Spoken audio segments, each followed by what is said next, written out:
¿Qué tal? Mucho gusto, mi nombre es Carlos Tiberia. Yo vengo invitado aquí principalmente por Armando, ya hace unos años, es la tercera charla que doy aquí. Así que bueno, agradecerle a Armando, agradecerle a la sociedad rural, a las autoridades y a todos ustedes aquí presentes. Voy a hablarles sobre clima, pronóstico futuro, posibilidades de lluvia para la próxima temporada de siembra y un poquito de cambio climático. ¿Se escucha bien? ¿Sí? Bien. Cuando vine el año pasado, las caras que había en el auditorio eran más o menos así, ¿sí? Mezcla de desesperación y preocupación. No era para menos, ¿sí? La información que abundaba en esos momentos en los medios de comunicación era un poquito extra. Meteorólogos pronostican La Niña, sector agrícola 2022, las lluvias menores a lo normales. Se instaló La Niña de nuevo en el Pacífico, clima hasta el año 2021, las lluvias luego vendrá La Niña. Esa era la información que predominaba hace un año, aquí en Concará. Esto es tomado de la charla que el año pasado. Se hablaba de 3 niñas consecutivas, inclusive. ¿Sí? Inclusive este logo andaba por todos lados dando vueltas. Teníamos las 3 niñas consecutivas. Y ustedes saben que algunos asocian esas 3 niñas con años de sequía. En ese momento, cuando vine aquí, fue a principios de septiembre, muy parecido al día de hoy. En ese momento, lo que ustedes tienen que ver son esas barras azules, ¿las ven? Que dice La Niña. Se pronosticaba un evento de La Niña con un 90% de probabilidades para el trimestre septiembre, octubre, noviembre, casi en igual valor para octubre, noviembre, diciembre, y un verano también con altas probabilidades de La Niña. O sea, cuando vine en septiembre del año pasado hablábamos de un evento de La Niña que ya acumulaba su tercer año consecutivo. Cuando esos modelos que ya acumulaba su tercer año consecutivo. Cuando esos modelos que simulan el efecto de La Niña, yo no sé si todos lo saben, pero esto de La Niña tiene que ver con que, por suerte, se conocía de manera práctica, pero la climatología nos permitió entender que lo que pasaba con la temperatura del Pacífico, cerca del Ecuador, tenía que ver con lo que pasaba con las lluvias en América del Sur. Los pescadores lo conocían bastante bien, pero los meteorólogos y los climatólogos, sobre todo, empezaron a estudiar ese fenómeno y descubrieron que cuando esa porción del Pacífico, a la altura del Ecuador, está más caliente de lo normal, las lluvias vienen para América del Sur. Y cuando esa porción del Pacífico está más fría, las lluvias se van para Australia. ¿Estamos? Entonces, cuando está más caliente, hablamos del Niño y parece que llueve más por aquí, y cuando está más frío, los que estudian el fenómeno del Niño, para el trimestre septiembre, octubre, noviembre del año pasado, pronosticaban una mayor probabilidad, ven con los colores marrones, una mayor probabilidad de lluvias por debajo de lo normal, ¿sí? Y que eso se concentraba principalmente en la zona núcleo de la Argentina, fíjense acá, Uruguay, zona sur de Brasil, y los colores que aparecen en blanco son que no hay una tendencia clara, que se comportaría igual que la historia. Fíjense que a medida que avanzaba el verano, los pronósticos eran una ampliación mayor de la zona de influencia de la sequía, retirándose un poquito para noviembre, diciembre y enero, y un diciembre, enero y febrero también bastante seco. Eso es lo que se pronosticaba en septiembre para lo que iba a pasar en el verano. En cuanto a las temperaturas, y aquí les aclaro que las temperaturas se pronostican mucho más fácil que las lluvias. Es más fácil predecir la temperatura, salvo raras, más fácil que las lluvias. Es más fácil predecir la temperatura, salvo raras excepciones como esta helada que vieron este año, pero es más fácil predecir la temperatura que predecir las lluvias. Y ese año también se predecían temperaturas muy altas, que abundaron, como si ustedes se acuerdan, en gran parte de nuestro verano. Entonces, el año pasado, cuando veíamos esos pronósticos y sabemos cuánta agua necesita un maíz o cuánta agua necesita una soja, y sabíamos que el 31 de agosto las reservas de agua en gran parte de la zona estaban entre el 0 y el 10% del agua útil que tiene el suelo para entregar a las plantas, uno hacía una cuenta y decía, si en el suelo tengo en promedio en la zona 21 milímetros y llueve lo que llovieron los últimos 2 años y no cubro las necesidades de agua de un maíz. ¿Sí? Entonces, la verdad que la situación era preocupante. Suelos con muy poquita agua y un pronóstico de lluvia bastante pesimista. Ustedes sabrán lo que pasó este verano con la producción. Y mucho menos que hablar de soja, así que los requerimientos de agua son mucho mayores en esta zona, con lo cual la provisión de agua era absolutamente casi imposible. Ahora, si agarramos el diario del lunes, ahora yo les conté lo que dije en septiembre del año pasado, lo que pasó ustedes ya lo saben, y fíjense lo que pasó efectivamente. Esto es datos oficiales. Esto es para Concarán, provincia de San Luis, para el mes de septiembre, ¿sí?, del año pasado. En realidad son los septiembres desde el 79 hasta ahora. El gráfico de arriba ustedes no ven nada, pero ven rojo y azul. Bien, lo rojo es que el mes de septiembre, año a año, fue más caliente que lo normal.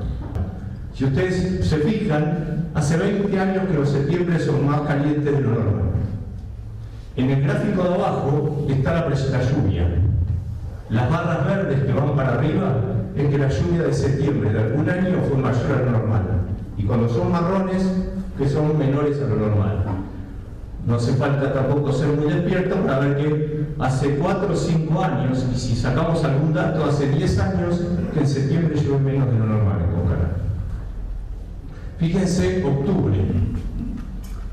¿Sí? Las temperaturas bastante variables, pero fíjense las lluvias. Sacando este año, la mayoría de los últimos 15 años, octubre fue más seco de lo normal. Independientemente que fue niño, niña, ¿sí? Lo van viendo eso. El año pasado particularmente, ustedes no lo ven, pero aquí en octubre llovieron 84 milímetros menos de lo normal. ¿Sí? Cuando lo que tiene que llover son 100 y pico, o sea que casi no llovió nada. Lo mismo podríamos ver para, esto es diciembre, perdón. Fíjense, tuvimos un diciembre casi 2 grados más caliente de lo normal y con lluvias que fueron un 60 o un 70% por debajo de lo normal, unos 60 milímetros menos de lo normal. Entonces ustedes están viendo que estamos teniendo ya varios años de temperaturas cada vez más altas y de lluvias cada vez más bajas. Si ustedes saben, temperaturas más altas, mayor demanda de agua y encima hay menos agua, el estrés hídrico cada vez es mayor. Esto es para enero, fíjense enero, 2 grados promedio por encima de lo normal estuvo. O sea que si hacemos la temperatura promedio de enero, este enero fue 2 grados más caliente. Después les voy a llevar esos 2 grados a rendimiento de enero, este enero fue 2 grados más caliente. Después les voy a llevar esos 2 grados a rendimiento de soja y maíz, para que vean que 2 grados en verano por encima de lo normal es bastante malo para los cultivos de verano. Fíjense febrero, más caliente de lo normal, y hace 8 o 9 años que los febreros llueve menos de lo normal en esta zona. O sea, estábamos preocupados porque venían 3 niñas, pero Concarán no lo afectan las niñas o los niños. Estamos en un periodo seco ya hace muchos años en esta zona, independientemente del efecto niño. Ustedes tienen que saber que el efecto niño no afecta a todos los lugares por igual. Y en esta zona de San Luis, el efecto niño no es muy importante, ¿sí? Casi no afecta, ¿sí? Entonces sáquense un poquito eso del niño o la niña. Pero algo nos ayuda.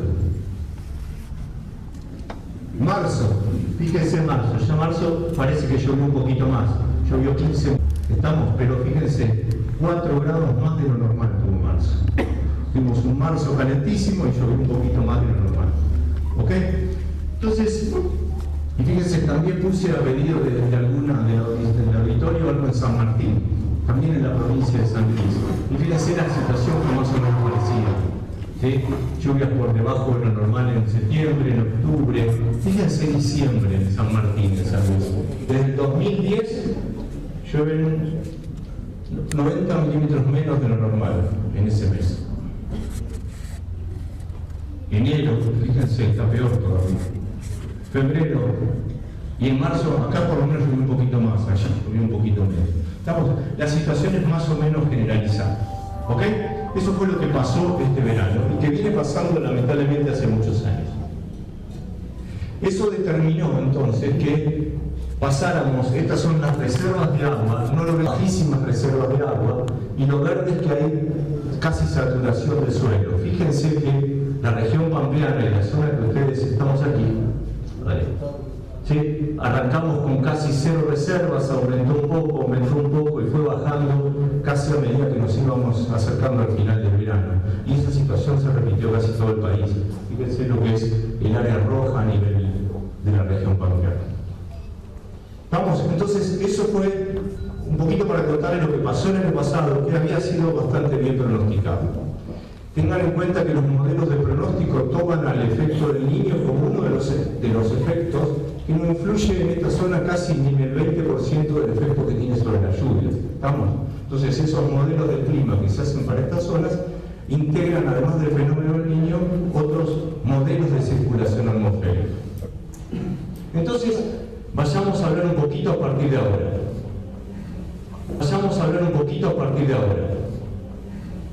Este año venimos con los meses más calientes de la historia. ¿Sí? Fíjense, el 80. Hace 43 años que mes a mes tenemos meses cada vez más calientes. Fíjense, esto es lo mismo puesto en un gráfico, pero en términos de anomalía.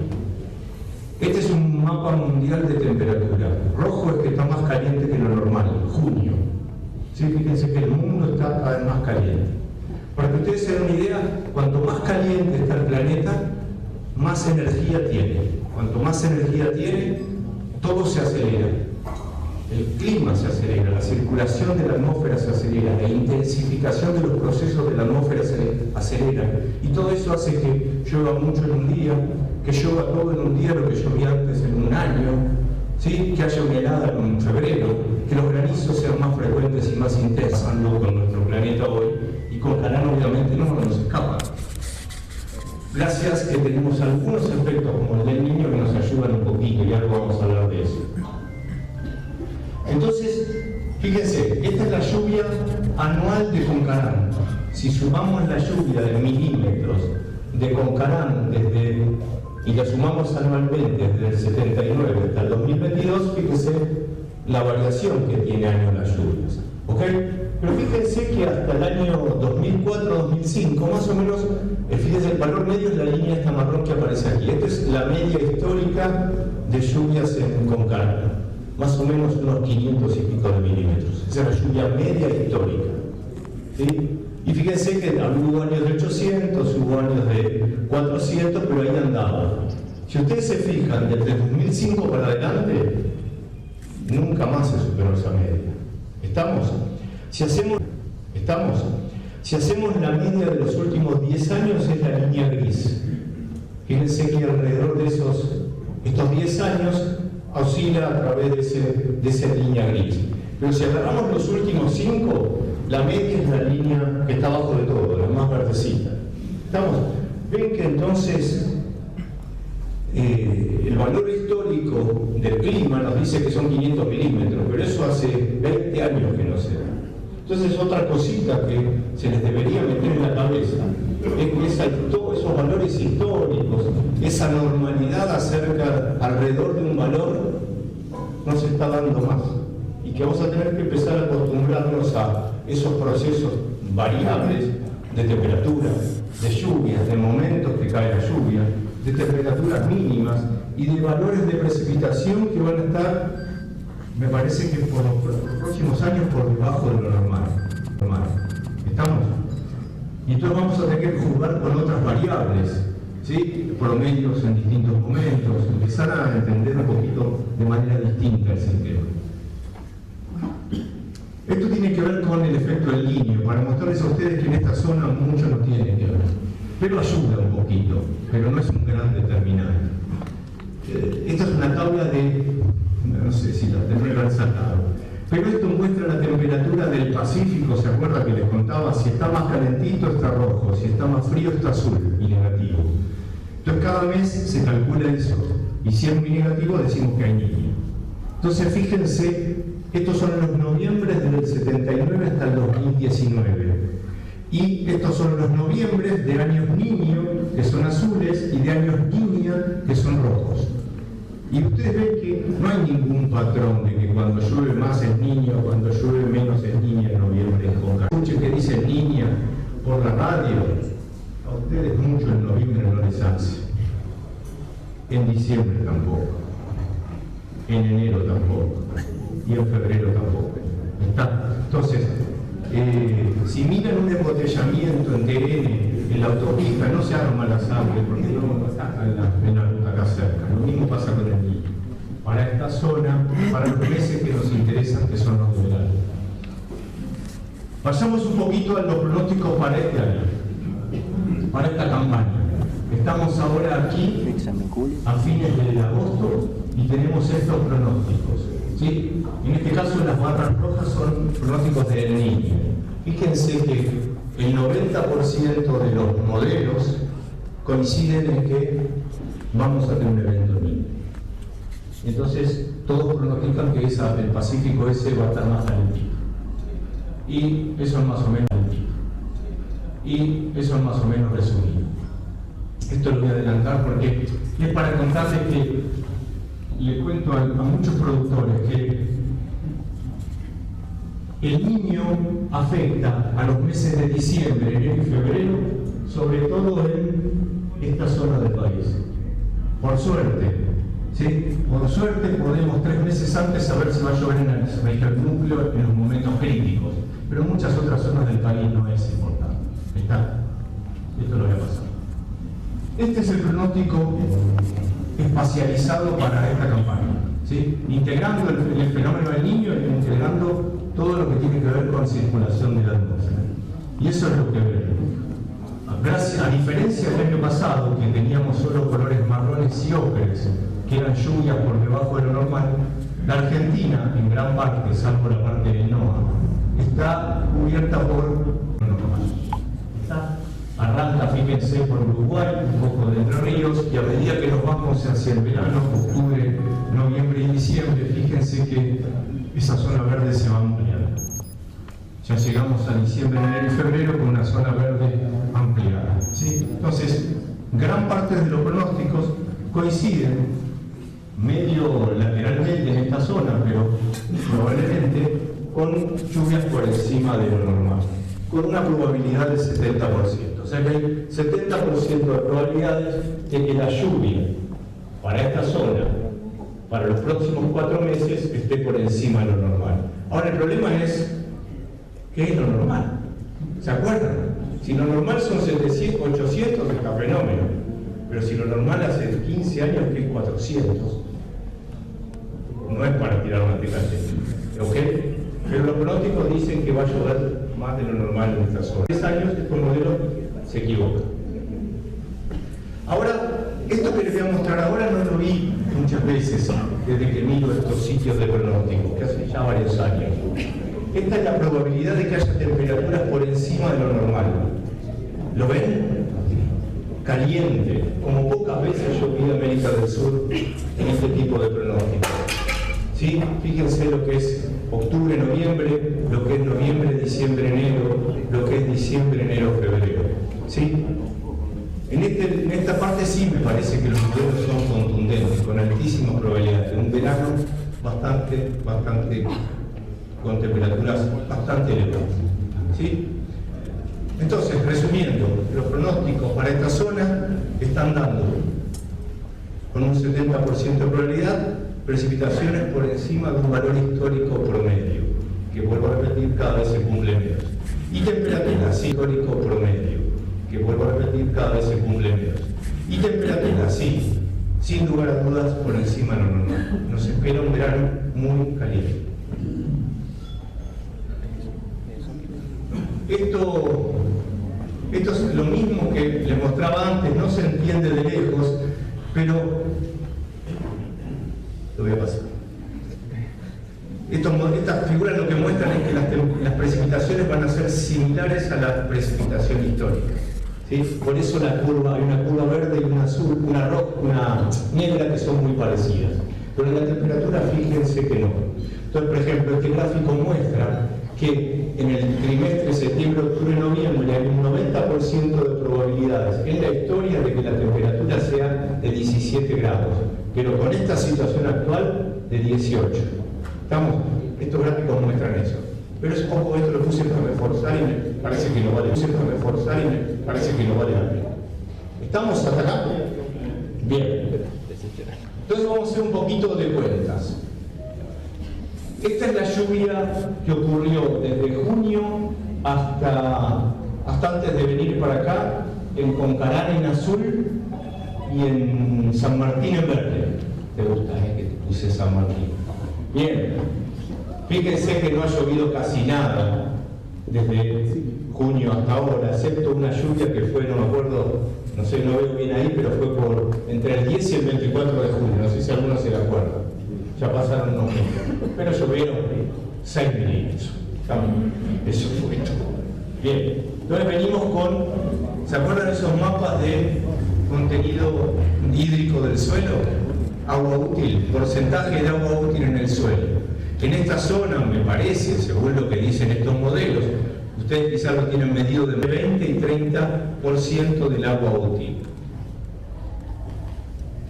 ¿Sí? Si nos miramos los mapas de agua útil también, de manera muy grosera, para esta zona, algunos me dirán si me equivoco, pero podríamos pensar que están los 200 milímetros a 2 metros de agua útil.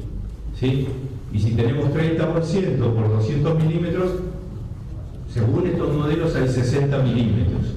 Y acá aprovecho para decirles, ¿cuántos miden el agua que tienen en el suelo? Algunos hacen un cosito, estiman la cantidad de agua que tienen en el suelo.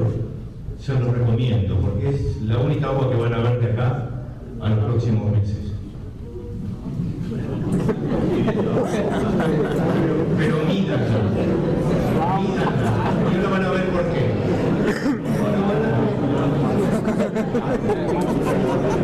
Sigo.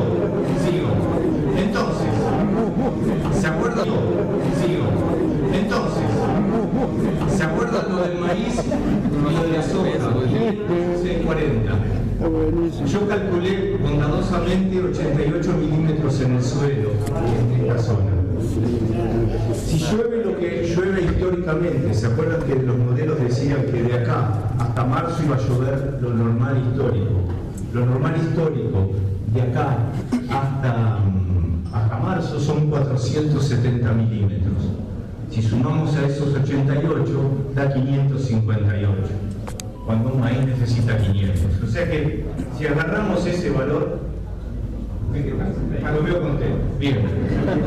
Si llegara a llover lo que normalmente llovió los últimos 10 años, que fueron 392, la suma da 480.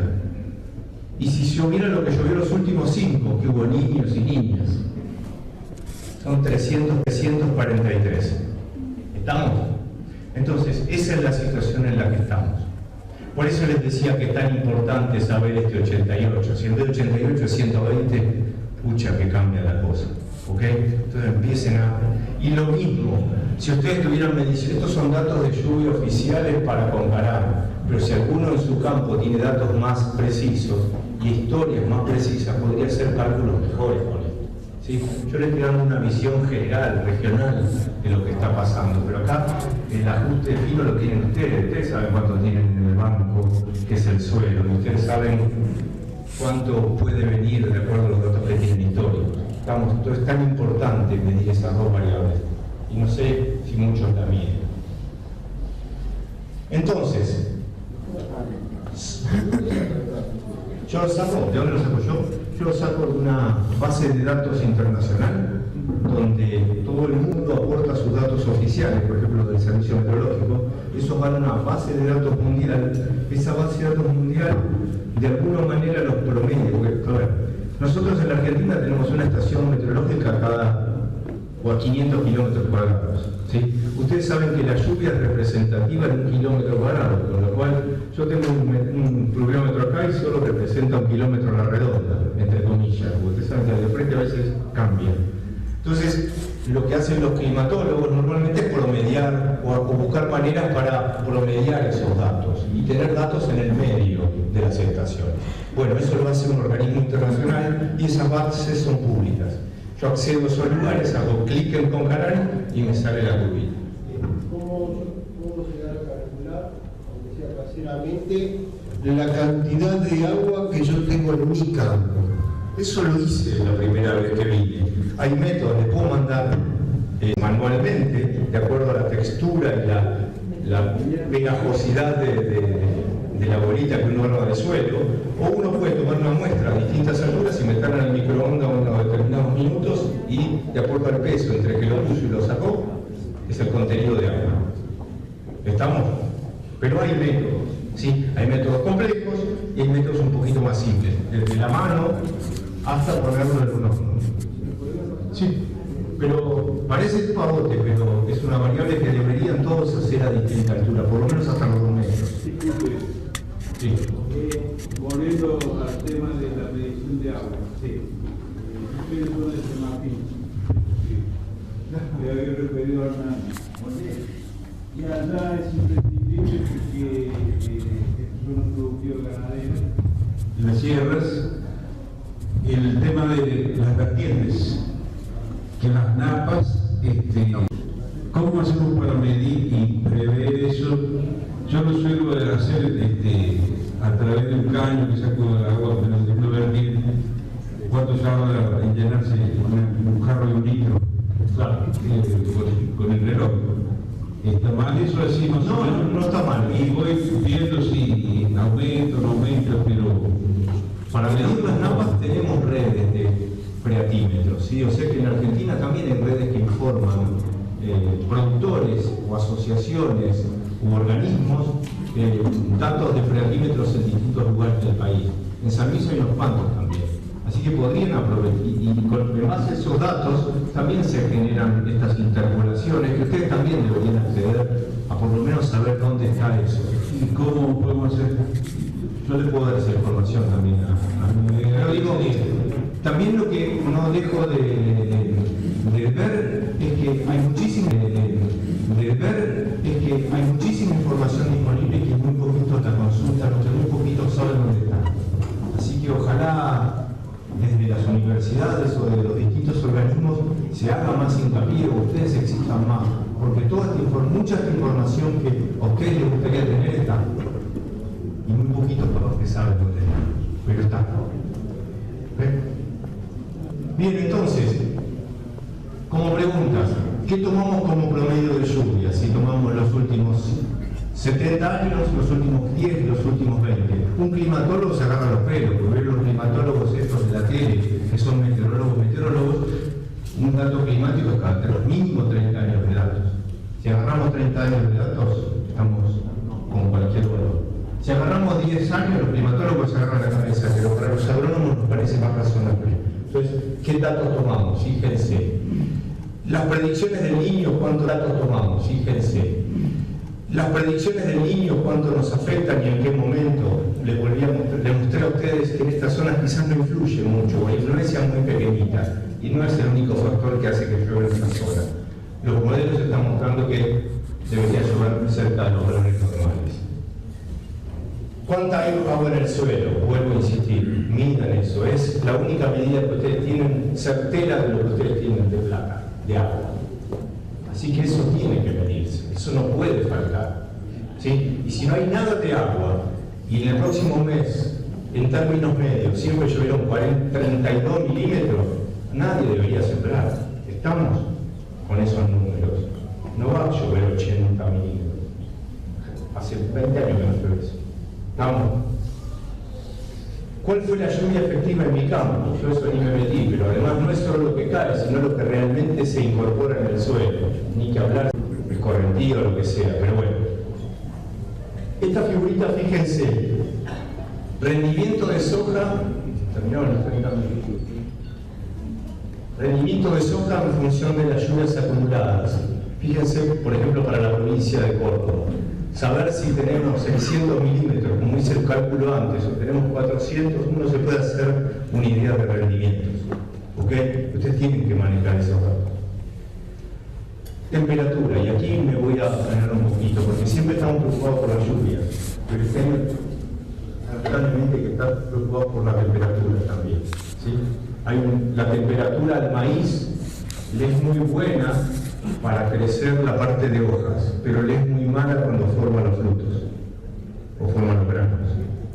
Entonces hay temperaturas óptimas para la formación de granos. Si empieza a aumentar, la producción de granos disminuye y el rendimiento también. Fíjense que, por ejemplo, a partir de un umbral que es como 24,5 grados promedio mensual, por cada grado que aumenta la temperatura baja una tonelada de rendimiento. Entonces la temperatura es un factor importante, ¿ok? Y este año va a haber altas temperaturas, muy probablemente. Eso también lo dicen los modelos. Así que, y sobre todo en los meses de diciembre y enero, ¿ok? Y también, de vuelta, y esto también es excesivo, pero lo quiero decir. Si aumenta la temperatura, también aumenta la demanda de agua. O sea que nos aumenta la temperatura, hay más hojas, y además afectan los granos, pero además necesita más agua el cultivo. Por cada grado que aumenta la temperatura promedio de enero, por ejemplo, ¿sí? De necesitar 150 milímetros, si yo a un grado pasa de 24,2, que es la media de enero en Concarán, pasa a 25,2, aumenta un 10% la demanda de agua. Entonces necesita 20 milímetros más, que es el mismo, ¿ok? Sin afectar el rendimiento, porque todavía no afectó la formación de granos, ¿ok? Entonces, bueno, son cosas que se van sumando, ¿sí? Y son cosas que se van a ir sumando en los próximos años, me parece. No estamos en una situación para tirar manteca al techo, ¿sí? Estamos mejor, me parece que estamos mucho mejor que el año pasado. Cuando hablaba el año pasado, me tuve que ir corriendo, por eso este año me vine con zapatillas. Sí, que para que termino con la línea. Entonces, no estamos para tirar manteca al techo, pero tampoco estamos para desoír algunas recomendaciones, ¿sí? De esto de que las lluvias están justitas y que la temperatura puede jugar una mala pasada y que si postergo temperaturas altas de enero. No es una recomendación para taparse los oídos este año, ¿ok? Me parece que con esta charla, yo le dejo la pregunta, me parece que lo que traté de hacer no era venir como a contar un mundo que no, de fantasía, pero era tratar de calibrar un poquito los miedos que tenemos, ¿sí? Los tenemos que empezar a calibrar. No nos tenemos ni que abrumar con las situaciones que van a ser cada vez más frecuentes en la agricultura de los próximos 30 años, 40 años, que es la que nos va a tocar a nosotros, ¿sí? Entonces, en los próximos 30, 40 años esas temperaturas van a ser cada vez más altas, las variabilidades de las lluvias van a ser cada vez más altas, y esto es lo que nos va a pasar todos los años. Yo voy a venir el año que viene, si me invitan, y voy a contarles más o menos cosas parecidas, tengo casi la certeza. Entonces, empecemos a calibrar la certeza. Entonces, empecemos a calibrar entre todos un poquito esos miedos, empiecen a medirlos, empiecen a convivir con esos miedos y empiecen a tomar alguna decisión. Pero la agricultura del futuro no es una agricultura pasiva donde hago lo que hacía hace 20 años.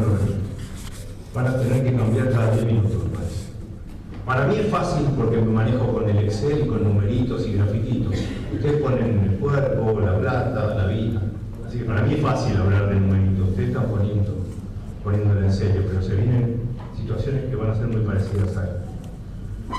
Así que ojalá que entre esto ven este gráfico de ser exacto y preciso, o ser exacto y no preciso, ven que están todos en el centro pero lejos, o esto de no exacto pero preciso, son precisos los tiros pero en un lugar que no quiero que es el centro, o los pero en un lugar que no quiero que es el centro, o los amarillos que no son ni precisos ni exactos. Me parece que ustedes tienen que empezar en los próximos años si tienen varios lotes o varios campos o tienen dividida la producción, tratar de ser lo más preciso posible y quizás lo más exacto posible, pero apuntando a las situaciones productivas cada vez más variables, ¿sí? No pueden manejar todo igual. Si hay un lote bueno, que llueve más, que tiene más agua, tengo que hacer una cosa. Si hay un lote que es piojoso, que cada vez llueve menos y que tiene poquita agua, tengo que hacer otra cosa. Y van a tener que ajustar los tiros. No se puede tirar todo.